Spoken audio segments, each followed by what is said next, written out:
নমস্কার, সকলকে স্বাগত জানাই সমৃদ্ধ অফিসিয়াল 3.0 আরও একটি নতুন ভৌতিক গল্পের ভিডিওতে। আজ যে গল্পটি শোনাতে চলেছি সেটির নাম হলো ভূতের প্রাসাদ, মহারাজের প্রতিশোধ। তা গল্পটি আমি শুরু করার আগে এটাই বলে দিই, সবাই কানে হেডফোন লাগিয়ে বসে পড়ুন গল্পটিকে অনুভব করার জন্য। তা গল্পটি আমি এখান থেকে শুরু করছি। মালভূমির শেষ প্রান্তে বিশাল এক অরণ্যের মাঝখানে একটি পুরনো প্রাসাদ দাঁড়িয়ে আছে। এর নাম মহারাজের প্রাসাদ। শুধু নামেই নয়, এর ইতিহাসও ভারী। একসময় এখানে এক নিষ্ঠুর রাজা রাজত্ব করতেন, যার নাম ছিল রাজা দীপঙ্কর।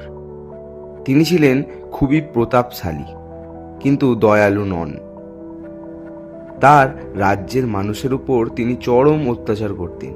তার একমাত্র দুর্বল ছিল তার সুন্দরী স্ত্রী রানী চন্দ্রলেখা।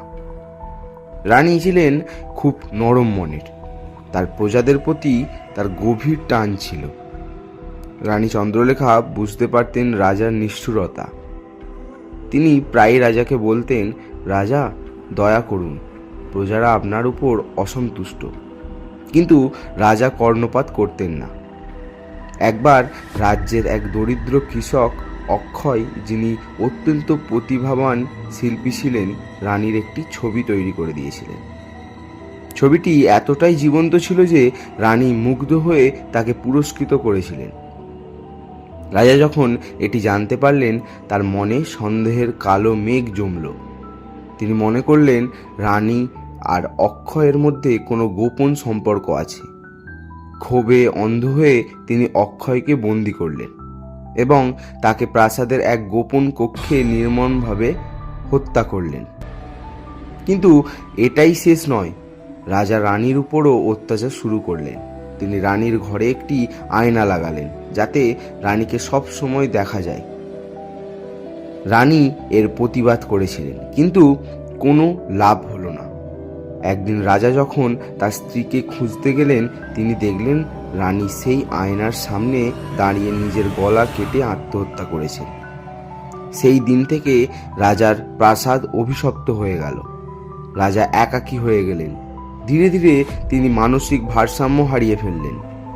শেষ পর্যন্ত তিনি প্রাসাদের এক নির্জন কক্ষে মারা গেলেন। শোনা যায় তার আত্মা সেই প্রাসাদেই রয়ে গেছে।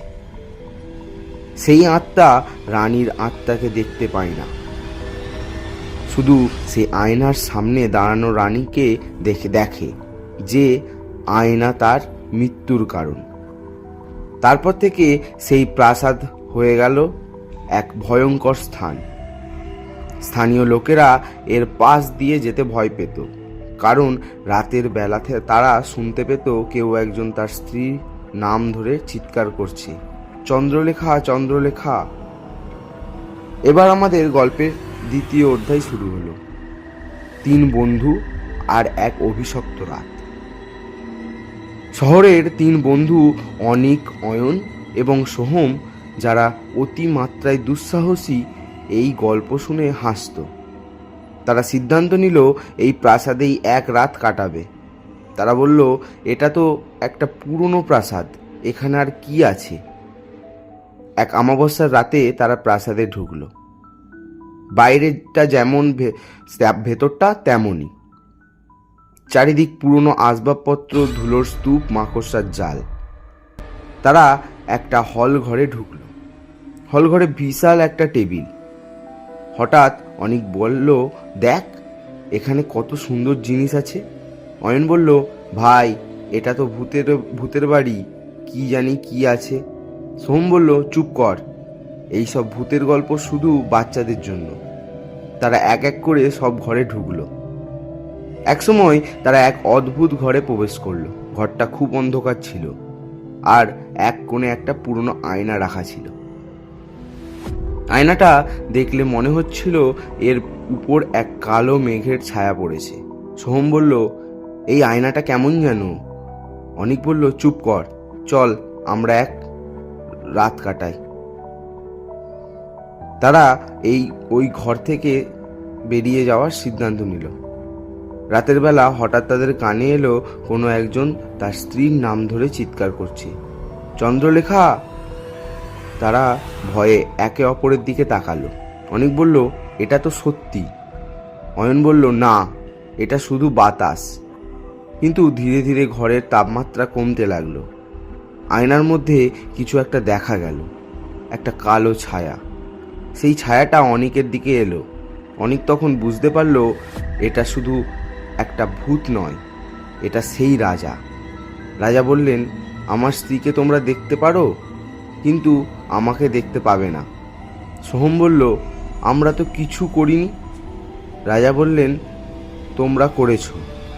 তোমরা আমার স্ত্রীর পবিত্রতা নষ্ট করেছ। অনিক বুঝতে পারল এটা রাজার মানসিক ভারসাম্যহীনতার ফল। রাজা তার স্ত্রীকে খুঁজে পাচ্ছেন না, শুধু তিনি তাকে খুঁজেই যাচ্ছেন। ভয়ের শেষ আর ভালোবাসার শুরু, এটি হলো আমাদের 3য় অধ্যায়। অনিক বলল, রাজা, আমরা আপনার স্ত্রীকে দেখতে এসেছি, আমরা তাকে সম্মান করি। রাজা চুপ হয়ে গেলেন, তার চোখ থেকে জল গড়িয়ে পড়ল। তিনি বললেন, তোমরা আমাকে কেন দেখছো?